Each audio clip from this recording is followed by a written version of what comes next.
I know you didn't get to work much with guys like Rome and Solomon and Mario before they opted out of last season, but now that you have them back, has it taken them a little while to get caught back up to speed, shake off some rust, or have they caught up pretty quick? No, I mean that's a day-to-day thing. It's going to take some time. You got to have a realistic expectation. Now, there's good things that they do, and you see that and everything that way. But you know, um, it's not a lifetime sport. You know, what I mean, like you don't go out in your driveway and pass rush people or cover people. You know, like so, it takes a little time to get back in the full flow of things. But I think so far there's been good things that each of them has done in that regard there. But, I mean, it's not only, you have that issue when a guy misses a season due to an injury. But that guy's in your facilities, in your meetings, he's in everything else. When in their situation, they weren't in our facility at all because that was the rules. I mean, like once someone did that, they weren't able to come in and be a part of the team day to day because it was only the people that were getting tested and the people that were all that. So, there's even a little extra element there that of climbing back into. But so far, been happy with them and to varying degrees. There's going to be a quicker recovery for each individual person, maybe a little bit different. We might be doing a few more things differently in the secondary that Rome has to get up to speed with maybe than what Solo has to do from what we're doing at defensive end.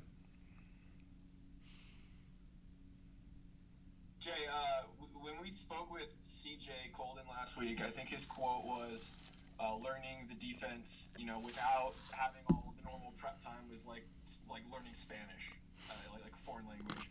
I'm curious, from your perspective, do guys seem a lot more comfortable compared to when it was kind of drinking out of a fire hose? I imagine for the guys, before last season started. Yeah, there's a lot more comfort. For everybody, we know a lot more of what we are too.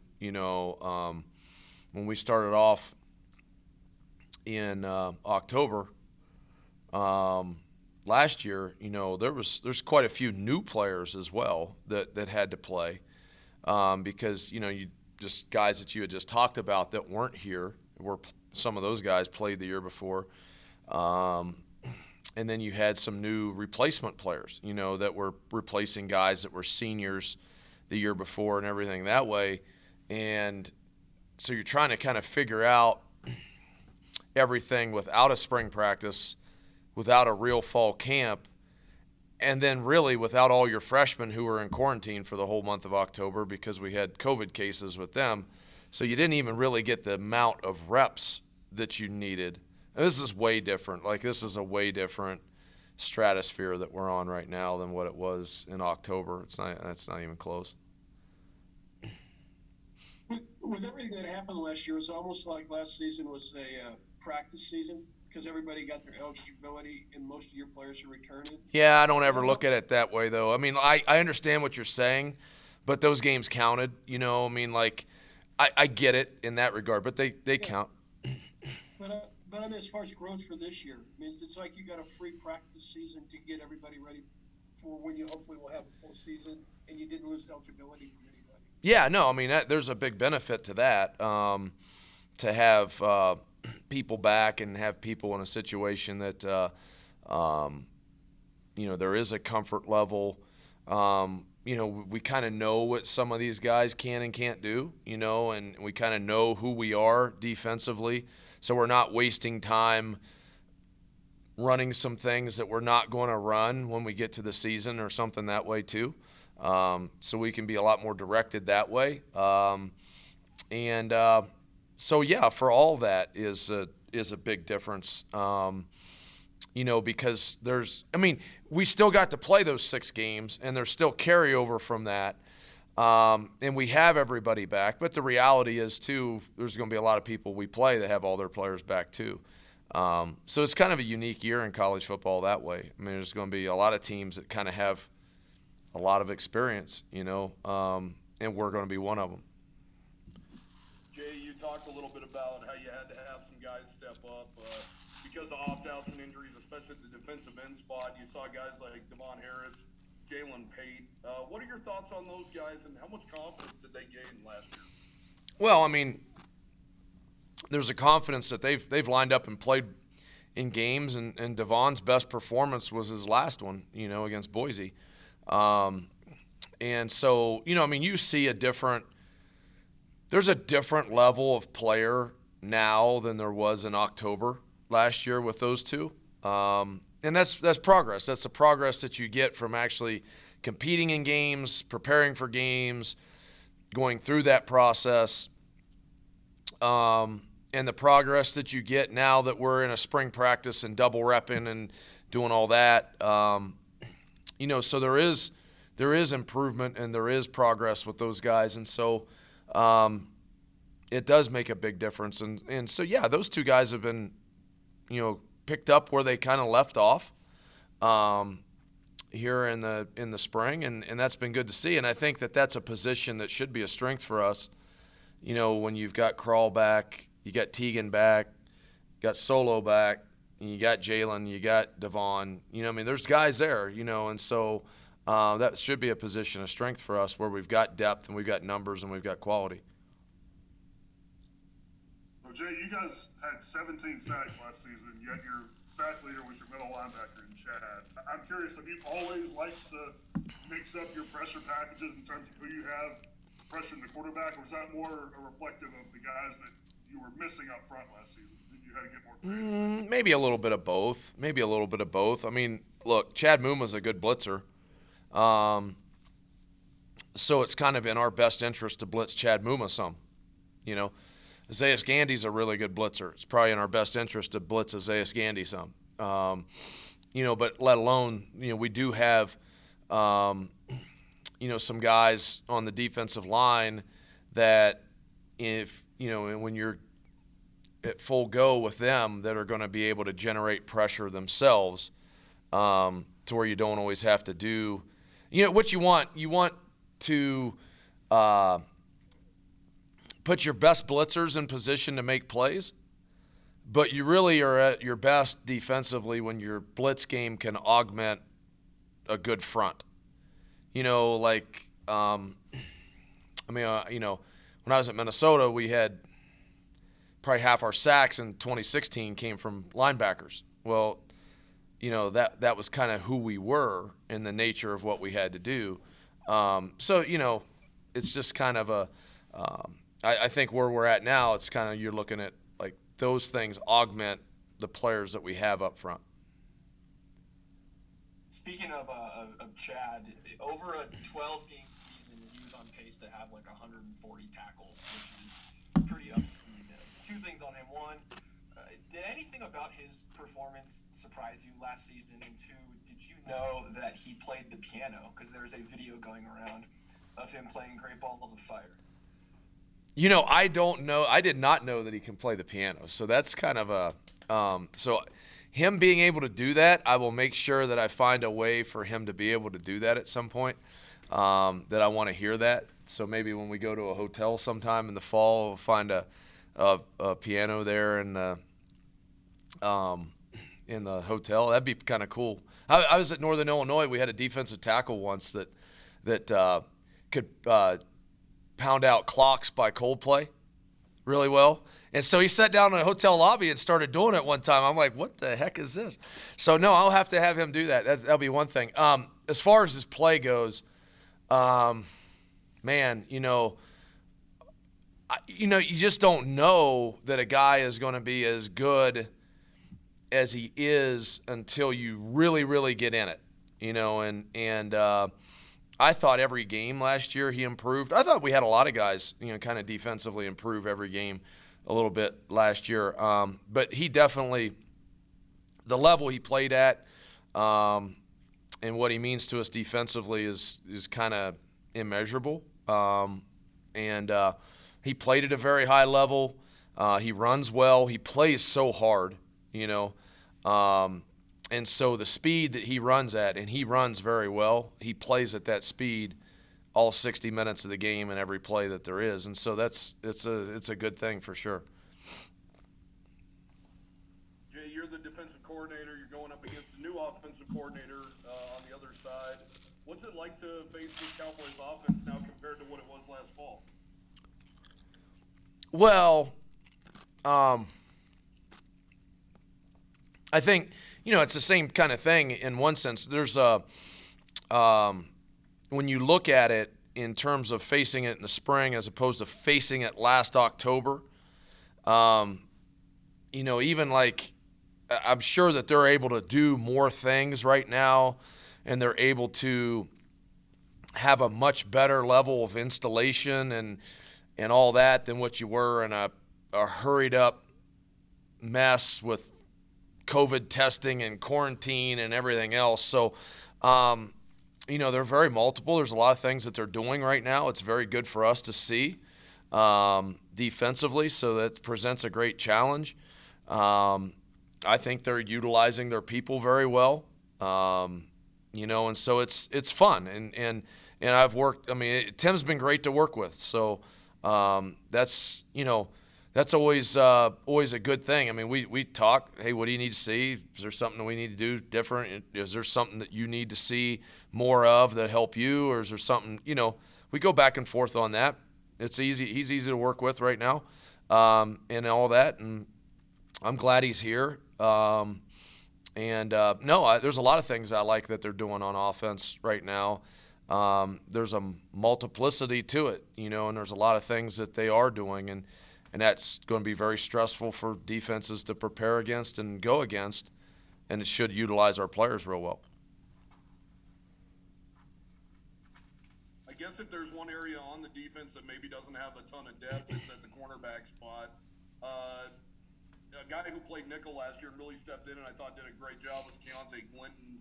How special is it to have him and a Keon Blankenbaker in this defense now? Yeah, I've been really pleased with those two guys. At nickel, there's going to be times that we're going to play both of them together as we get to the fall. There's a multipleness that will happen because of that. We'll be able to do some more things. We'll be able to focus on a couple things. It'll help us against teams that want to spread it out and throw it and some things that way. We went to Nevada last year. Keontae was our third corner. Like, he wasn't even repping at nickel just because we kind of had to have another guy get ready to play corner. So, and that is still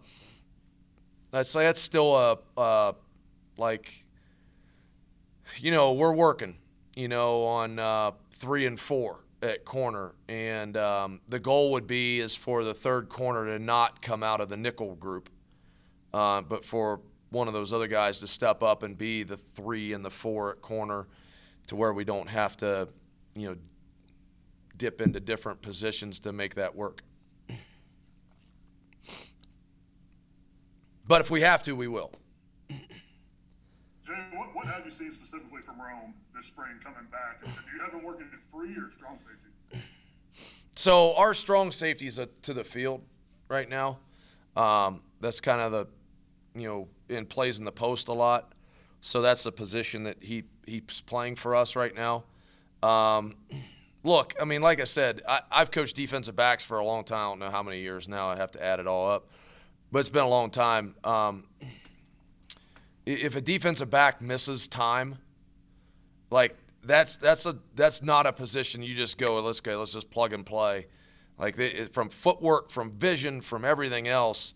So the first, what are we on now? 7 practices. There's been progress, but it's been, it takes some time. Like, you just don't plug it back in and go, wow, look at this, when a guy's taking time off. And think about it, like, when you were in a situation like he was a year ago, like I said, we were only allowed to have people in this building who were being tested 3 times a week. So when those people weren't here, they weren't here. They weren't in the weight room. They weren't working with their strength coaches. What facilities were really even open, to go work out?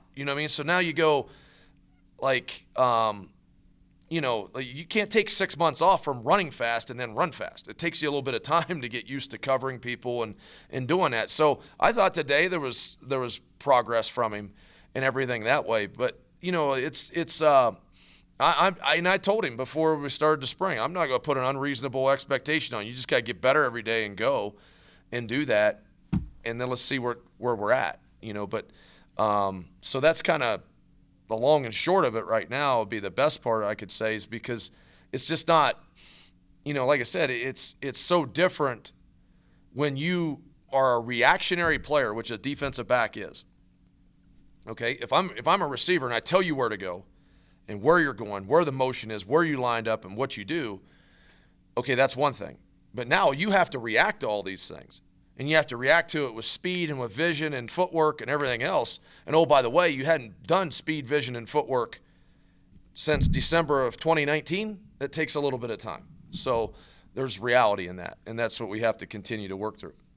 Jay, from your perspective, what was it like to fill out a depth chart late in the season that had Gavin Meyer and Jordan Burton-Ollie lining up in the middle, and how impressed were you with those guys that just literally came out of left field for even people in the state that have covered this team?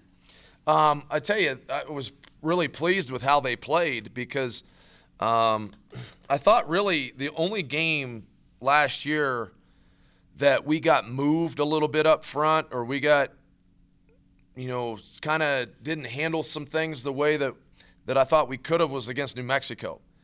And that was kind of their style anyways, a little bit of ground and pound type of thing in that regard. And I thought that was the only game that we kind of got moved around a little bit. I thought Gavin played very well for a true freshman coming right out. Jordan Burton-Ollie had a very, very good season, and really kind of from week 2 on, became someone who you began to really count on at a high level. And so, he's not practicing in the spring. He's recovering from an injury and everything, but he's doing well, and he'll be back in the fall.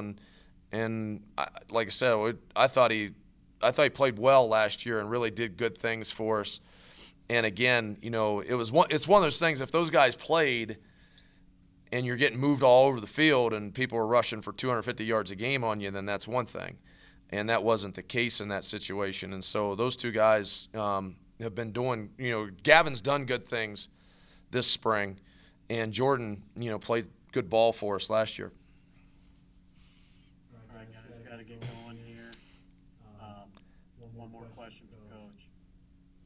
You guys got one. So Jay, were you surprised at all, given how much attrition you guys had, to look up and you guys are still top 40, top 50 nationally in a lot of defensive categories? Were you surprised at all with how well this group performed? No, not in the end.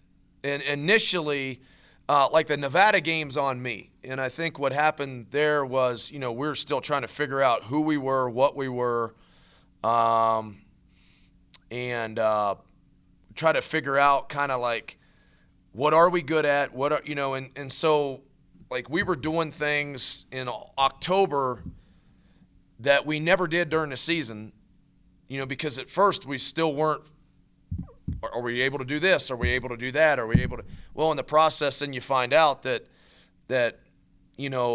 we kind of have 3 pretty good linebackers, that you find out that, Isaiah Gandy's pretty good. You find out that C.J. Colden got better every game as he got his legs under him. And you find out that Burton-Ollie can play. All of a sudden you started figuring out some of these pieces, and you put yourself in that spot, and we play so hard, and we really didn't make mistakes. And like I got interviewed here recently, and like I said, my biggest thing that I look at, you have all the different scorings and all those things, which is big. That's what you got to be. But you don't always have control sometimes over where that ball's at, or if pick 6 counts against you in scoring defense. But there was 14 teams in the country that gave up 5 yards a play or less, and we were one of them. And when you're looking at that, that's telling you that you're able to stop big plays, that you're not getting, carved up in the run game and things like that. And I think that was a big piece to it. So, in October, I had no idea as the season went and realized what these players were and how hard they worked, and they got better every week. In the end, you look up at it and go, yeah, okay, I could see that. Maybe while you're in the middle of it, you don't feel it, but at the end of it, when you look back on it, it's not a huge surprise. And our expectation is we should be much better this year. That's our expectation.